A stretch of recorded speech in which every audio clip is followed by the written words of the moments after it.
c'est un duo d'enfer qui va accompagner les lectures poétiques. Et donc voilà, nous allons, si vous voulez bien, prendre place et puis nous allons entamer notre soirée.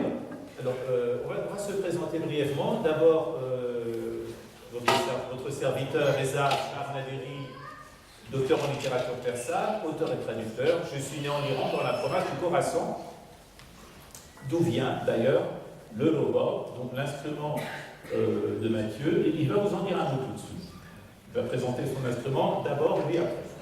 Alors, le lobor que vous voyez ici, pour être exact, il vient de la province du Grand Khorasan, puisqu'il vient d'Afghanistan. C'est l'instrument national d'Afghanistan et de l'ethnie Pashtun en particulier. Mais il a une histoire ancienne aussi dans la culture persane, puisqu'au final c'est une évolution, c'est un fond commun, une culture commune qui s'est propagée, qui s'est diffusée sur toute cette région, notamment jusqu'en Inde du Nord, et donc qui a donné naissance à un instrument tel que celui-ci. Et tout au long de la soirée, des différents poèmes qui vont être lus, je vais jouer des modes différents, des mélodies différentes qui vont correspondre selon ma sensibilité au poème. Mais avant toute chose, je pense que je peux tout de suite commencer par dire ce poème qui m'inspire, moi, à prendre cet instrument ce soir et en règle générale tous les jours. C'est un petit poème de Rumi, le grand poète persan, qui dit « Emrouz chuhar rouz kharab en kharab, magusha dar endishe o bargir rabab, sad guna namaz ast o rukust o sujud, on ra ke jamal doust bashad mehram ». Ce qui signifie... Délicieux accent afghan. Oui, on se refait pas. Ce qui signifie un petit peu, aujourd'hui comme tous les jours, voilà, je me sens mal, je me sens désespéré, j'ai le cœur brisé, détruit. Mais plutôt que d'ouvrir la porte à la pensée, aux mauvaises pensées, eh bien, je prends le rabab et joue dessus, ce qui sera comme prier 100 fois, te prosterner 100 fois et toucher ton front le tapis 100 fois, pour que le visage du bien-aimé te sourisse. Voilà. Bon, donc tu as choisi entre le tapis et le bien-aimé. Bien, bah donc le Khorasan, donc la terre du Khorasan, c'est le berceau de Ferdowsi, notre poète national, et donc ce territoire est surnommé la terre du pur par les Persans. Je reviendrai là-dessus tout à l'heure. Très brièvement, je suis venu en France pour faire des études supérieures, j'ai acquis quelques diplômes, pour réaliser ensuite que la vraie vie se passait ailleurs qu'à la Sorbonne. Voilà, j'ai travaillé quelques années dans la presse de voyage. Ces dernières années, je me suis consacré à des chantiers de traduction, à des conférences, pour créer des ponts culturels entre la France et l'Iran.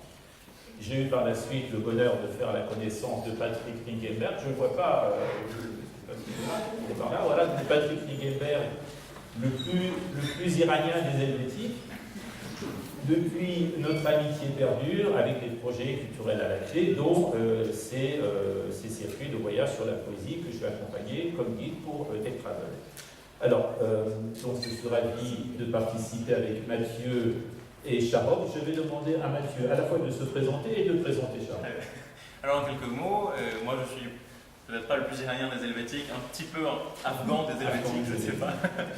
Mais moi je suis étudiant en ces lieux, en humanité digitale, et puis en même temps j'ai été pris de passion par les musiques d'Iran, les musiques de l'Orient en général, que j'ai commencé, que j'apprends, en fait, que j'essaie d'apprendre depuis quelques années maintenant. Et je suis également maintenant guide chez Tech Travel pour des voyages à thème musicaux en Iran. Et puis mon cher ami Sharob, qui est ici présent, est également étudiant ici à l'EPFL en doctorat. Lui vient de Téhéran. On s'est rencontrés ici, c'est un extraordinaire percussionniste. Il y en a parmi vous qui ont eu la démonstration il y a quelques jours. Alors, tu vas dire aussi ce que signifie le nom Sharob. Alors, qu'est-ce que vous en avez dit? C'était la météore. Voilà, la météore. Sharob, la météore, vous en aurez. Pas la bière. Et donc Sharob, il va jouer ce soir le taf, ce grand tambour à anneaux, qui est l'instrument mystique par excellence en Iran pour les rituels mystiques, ainsi que le taïré, qui est son petit cousin, un peu plus facile à gérer pour moi à côté. Et bien. Donc je suis ravi aussi que cette semaine iranienne soit placée sous les signes d'une université populaire, et c'est pour moi l'occasion de dire deux mots rapidement sur le sens de la transmission, qui est un mot devenu dans notre société postmoderne quelque peu oublié et désuet. Il me semble que la grande vertu de l'université populaire réside justement dans la transmission de savoir, dans la mesure où cette université est accessible à tous, et les passeurs de ce savoir sont quelque part, entre guillemets, tenus à résultat, comme on dit, parce qu'il n'y a pas dans ce processus un enjeu de diplôme et que la transition de la connaissance se fait de manière désintéressée. Alors, ce soir, à mon modeste niveau, je vais essayer de participer à cette mission.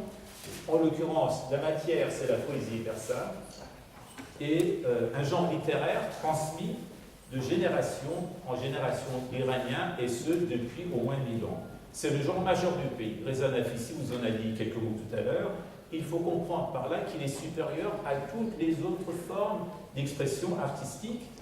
Je connais des Français qui sont revenus fascinés, et des Suisses aussi, qui sont revenus fascinés et extasiés de leur voyage en Iran pour avoir constaté combien là-bas la poésie est présente dans le quotidien des Iraniens, jusqu'à compter chez eux comme une deuxième langue maternelle.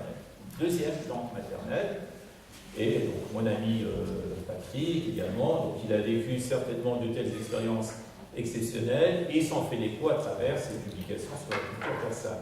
Je dois insister sur un point: quand je dis que la poésie est en Iran une deuxième langue maternelle, ce n'est pas du tout une image, ce n'est pas une métaphore. En Iran, les gens, quel que soit leur statut social, que ce soit au plus haut niveau de l'État, on parle de l'ayatollah Khomeini, de l'imam Khamenei, le plus haut niveau de l'État pratique la poésie, et jusqu'au niveau les plus modestes.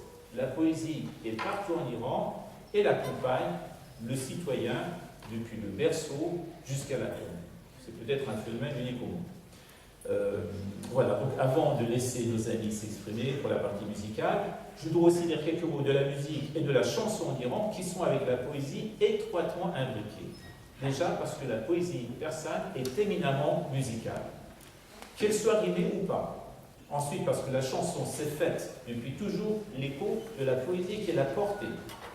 Il n'est pas un seul grand poète iranien dont les vers n'ont pas été mis en chanson, car les poètes ont le sens de la musique, et les musiciens et les chansonniers iraniens sont passionnés de poésie.